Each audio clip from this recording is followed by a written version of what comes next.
মূর্তি যদি এই বাড়ি থেকে চলে যায় তাহলে তোমার চোখের সামনে তোমার মেয়ে মরে যাবে। আমি এখনই মাথা ঢুকে মরে যাবো বাবা, তোমার চোখের সামনে মরে যাবো আমি, আমি মরে যাবো। রঞ্জিত, আমি বলছি কি তুমি বরং তোমাদের এক্সপার্টকে এখানে নিয়ে শোনা, তাহলে তো সমস্যার সমাধান হয়ে যায়। দেখো নিরু অসুস্থ, এর মধ্যে আমি সবাই মিলে কান্নাকাটি করলে আমি সামলাবো কি করে? প্লিজ রঞ্জিত। দেবাদিত্য, এটা তুমি কি বলছো? তুমি কি পাগল হয়ে গেছো? আমি এই মূর্তি এখানে রেখে যাব? এত দুষ্প্রাপ্য মূর্তি যদি পাচার হয়ে যায়? না না না দেবাদিত্য, তুমি এই রিকোয়েস্ট আমাকে করো না। রঞ্জিত, আমি আমি আমি দায়িত্ব নিচ্ছি। এই মূর্তি আমার দায়িত্বে আমাদের সিন্ধুকে থাকবে, এইটুকু তুমি করো অন্তত প্লিজ।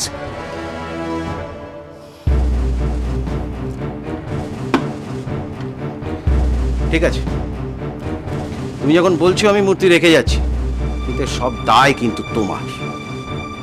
যদি পরে কিছু হয়, তুমি নিশ্চিন্ত থাকো, এই মূর্তি একদম সুরক্ষিত থাকবে, আমার দায়িত্ব।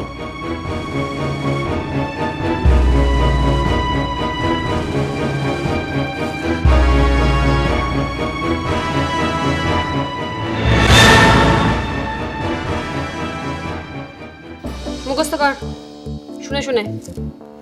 কুমোর পাড়ার গরুর গাড়ি, বোঝাই করা কলসিহারি, গাড়ি চালায় বংশী মদন, সঙ্গে যে মদন তোর ভাগ্নে, বদল হবে বদল। হাসি বন্ধ করো, সে কথা একেবারে সারাক্ষণ। মুখস্থ কর। আরে বাবা, অত রাগ করার কি আছে? কবিতাটা তো তুমি ভুল বলেছো, তাই তো বান্টি হাসছে। কে বলেছে ভুল বলেছি? ও ভুল শুনেছে, মন নেই কিছু না। নিজে পড়তো। ও অঙ্ক 10 পাতা আমার টাস্ক কাছে, অঙ্কটা করে দাও না।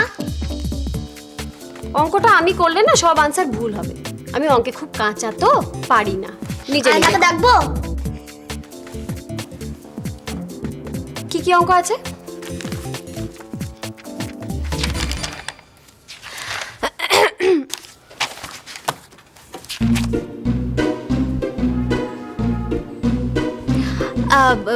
বান্টি, তোর ওই হাতের লেখার টাস্কটা আগে ছিল না? ওইটা তো আগে। হ্যাঁ, আমার মনে পড়েছে। ম্যাম, আমার হাতের লেখাটা লিখে দাও তো। কি? হাতের লেখাটা লিখে দাও তো। গাধা না মাথা মোটা তোরা? তোর হাতের লেখা আমি লিখলে কি করে হবে? ওটা তো নিজেকেই লিখতে হবে। নিজে লেখ, আমি পরে অঙ্ক করে দেবো। হ্যাঁ, আমিও যাই, বুঝলি বান্টি, আয়নার ঘরে আমার কাজ আছে একটা। হাতের লেখাটা কোথায় লিখতে হবে?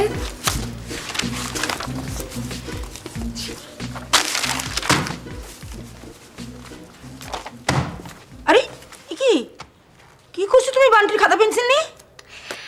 দায়িত্ব পালন করছে, কিসে? বান্টিকে পড়ানো। সে কি কি বলছে কি ও বিশাখা? হলোটা কি তোমার? আয়না বলেছে। এই চুপ কর তো। আয়না বলেছে? এই শোন, তোরা এখন যা এখান থেকে, আমার সঙ্গে বিশাখার একটু কথা আছে। যা যা, ভাগ এখান থেকে এখন। না, যাব না, আমি এখন পড়বো। আয়না কিন্তু খুব রেগে যাবে। রেগে গেলে যাবে, তোর কি তাতে? তুই কি আয়নার ভয় দেখাচ্ছিস নাকি আমাকে? যা এখান থেকে যা। কি কথা একটু পরে বললে হবে না? এটা কমপ্লিট করে নি লেখাটা। তোমার কি হয়েছে বলো তো? হ্যাঁ, তুমি কি পাগল হয়ে গেছো নাকি? এই এই, তোরা বসে আছিস কেন? তুই বসে আছিস কেন? যা এখান থেকে, যা, ওকে নিয়ে চলে যা এখান থেকে, তাড়াতাড়ি যা যা। শিলিগুড়ি। এই দাঁড়া তো, শিলিগুড়ি বাড়া বার করছি আমি। আরে বিশাখা, কি হলোটা কি? হ্যাঁ, তুমি কি ভয় পেয়েছো নাকি আয়নাকে?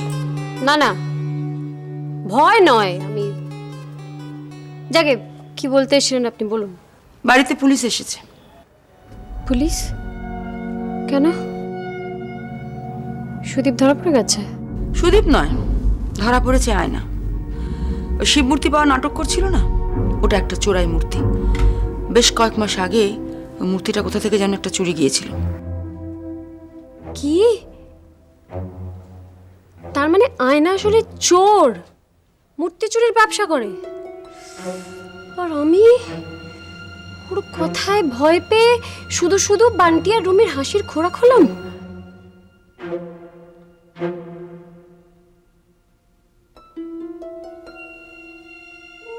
আয়না তাহলে চোর, আর আমি ওর কথায়। এমনি চোর নয়, সাংঘাতিক চোর। এ চোর শীত কাটে না, হিপনোটাইজ করে কাজ হাসিল করে। কিন্তু কিন্তু আমার নাক দিয়ে রক্তটা তো পড়েছিল, সেটা উফ বিশাখা, তুমি একটু বাস্তববাদী হও। আরে বাবা, কিচ্ছু হয়নি তোমার। সত্যি সত্যি যদি তোমার নাক দিয়ে রক্ত পড়তো তাহলে আমি সুজিত দেখতে পেতাম না? আয়না বহুত বড় ম্যাজিশিয়ান, ও জাদু জানে। তোমাকে ও হিপনোটাইজ করেছে, আর তাই জন্য তুমি ওকে ভয় পাচ্ছ। আপনি আমার চোখ খুলে দিয়েছেন রীতা পিসি। এবার আমি আয়নাকে বোঝাবো কত ধানে কত চাল।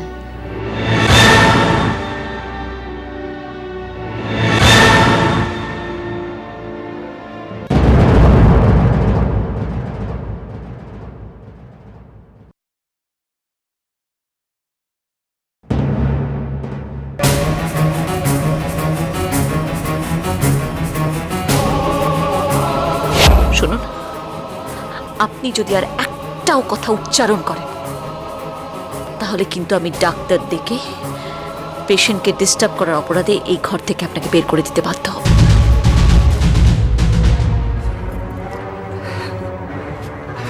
শতরূপা, কেমন আছো?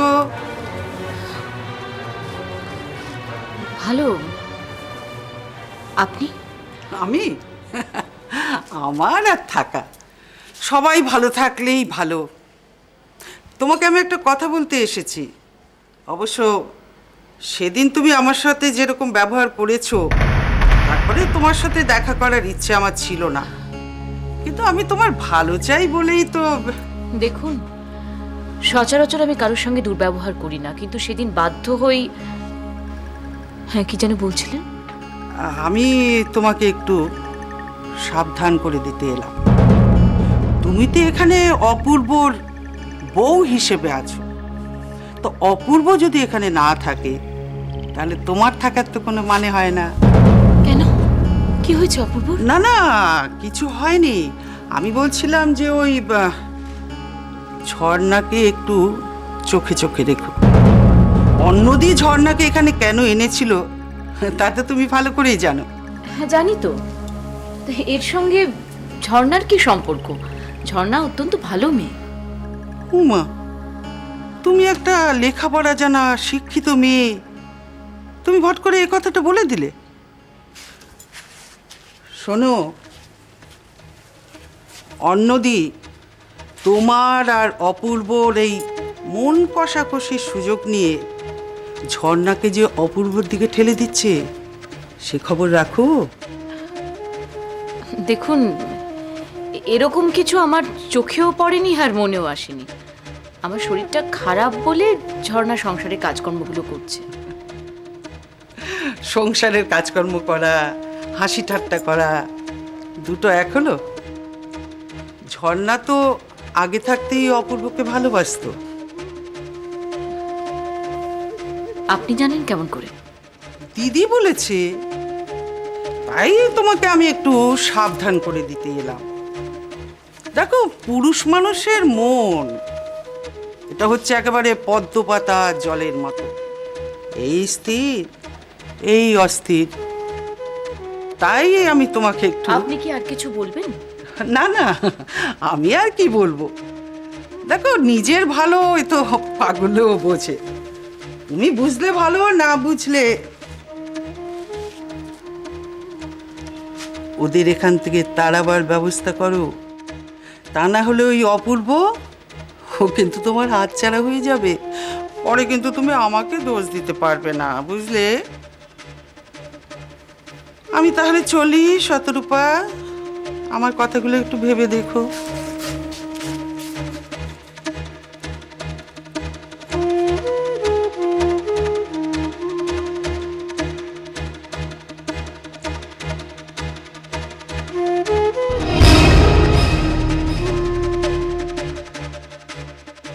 এখন তো সবাই বুঝতে পারছো যে আয়না কেন এই বাড়িতে ঢুকেছে? সবার চোখে ধুলো দিয়ে ওই শিব মূর্তি পাচার করার জন্য। তার মানে আমাকে যেসব সুপারন্যাচারাল খেলাও দেখালো সেগুলো সব ভাওতা। তাছাড়া আবার কি? তোমাকে নিয়ে ও যা যা করেছে না, একটু অভ্যাস করলেও সবাই করতে পারে। হিপনোটাইজ করে তোমাকে ভয় দেখিয়ে দিয়েছে রে বাবা। আচ্ছা, ওই মূর্তিটা কিরকম দেখতে? পাথরের মূর্তি নাকি অষ্টধাতু দিয়ে তৈরি? যা দিয়েই তৈরি হোক, ওই মূর্তিটা চোরাই, এটা তো পরিষ্কার। আর তাছাড়া রঞ্জিত বাবু তো বললো 6 মাস আগে পাটনা মিউজিয়াম থেকে ওইরকম একটা শিব মূর্তি চুরি গিয়েছিল। পাটনা মিউজিয়াম থেকে মূর্তি চুরি গেছিল? কি ব্যাপার বলুন তো, আপনি হঠাৎ খাবি খাচ্ছেন কেন? আমি? আরে আমি কেন? আমি তো এমনি জিজ্ঞেস করছিলাম। এমনি জিজ্ঞেস করার বান্দা তো আপনি নন। রঞ্জিত বাবু তো আরো বলেছেন যে ওই মূর্তিটা এই বাড়িরই কেউ নাকি চুরি করে এনে ওই বাগানে পুঁতে রেখেছিল, তারপর আয়নাকে পাঠিয়েছে ওটা পাচার করার জন্য। আয়না আপনার পাঠানো মেয়ে নয় তো? কি বাজে কথা বলছো? দেখুন, আমার তো মনে হয় পুরো ব্যাপারটার মধ্যে আপনার হাত আছে।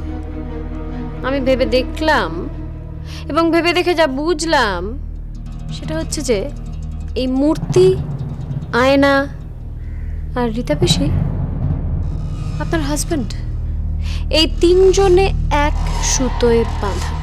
চুপ করো, আমি এত কাঁচা খেলোয়াড় নই। সেটা আমার সন্দেহ সুদীপ। সুদীপ মূর্তি এনে রেখে ওই আয়নাকে পাঠিয়েছে। হ্যাঁ, ঠিক বলেছো তুমি। এই যে বিশাখা, এই কারণেই সুদীপ ফেরার। তুমি খুব ভালো করে আয়নাকে চেনো। আয়নার ওই অলৌকিক ক্ষমতার কথা তুমিই তো প্রচার করেছো।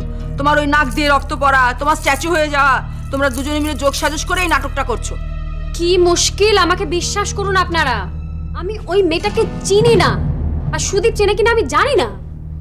আমি যদি ওর সঙ্গে যোগসাযোগ করতাম তাহলে তো আমি ঘর মুছতাম না, না আর বান্টিকেও পড়াতাম না। আরে রে রে,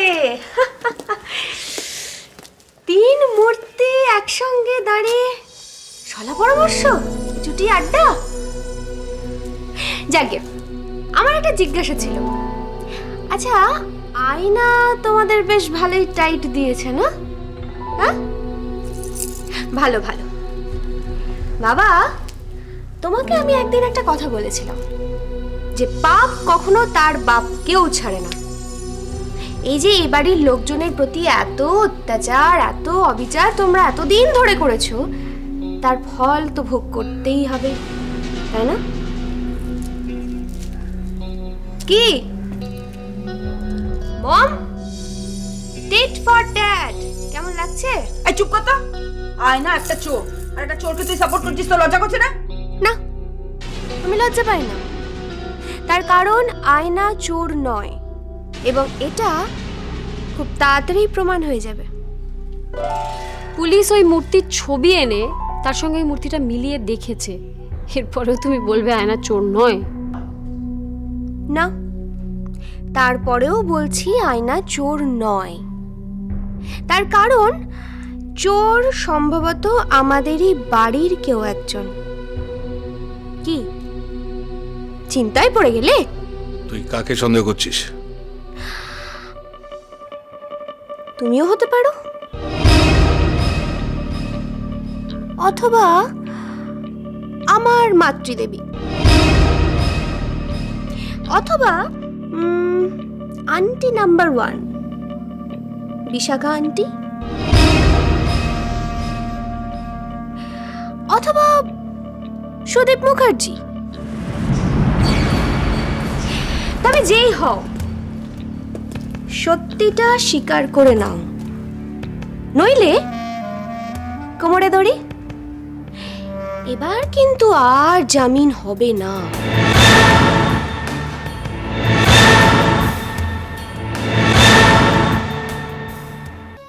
ওম নমঃ শিবায়, ওম নমঃ শিবায়, ওম নমঃ শিবায়। তুমি যাবে না ভোলানাথ, তুমি আমাকে ছেড়ে কোথাও যাবে না। আর যদি যাও, আমাকেও সঙ্গে নিয়ে যাও। তুমি ছাড়া আমি থাকবো না, থাকবো না।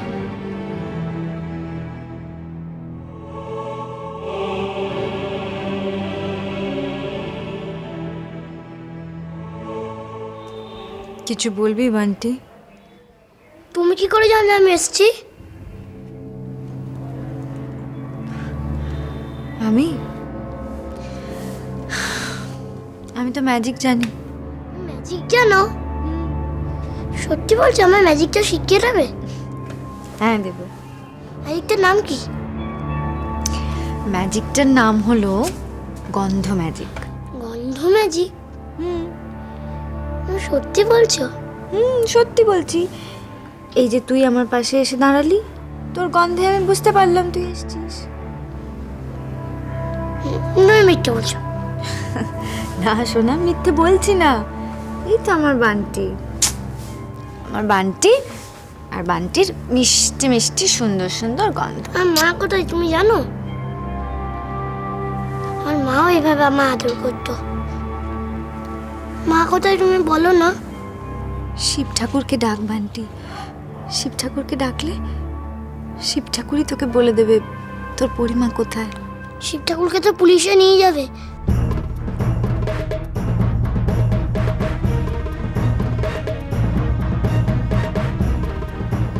না,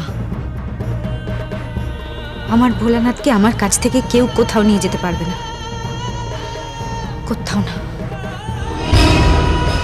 ওম নমঃ শিবায়, ওম নমঃ শিবায়, ওম নমঃ শিবায়, ওম নমঃ শিবায়, ওম নমঃ শিবায়, ওম নমঃ শিবায়, ওম নমঃ শিবায়, ওম নমঃ শিবায়, ওম নমঃ শিবায়, ওম নমঃ শিবায়, ওম নমঃ শিবায়, ওম নমঃ শিবায়, ওম নমঃ শিবায়, ওম নমঃ শিবায়।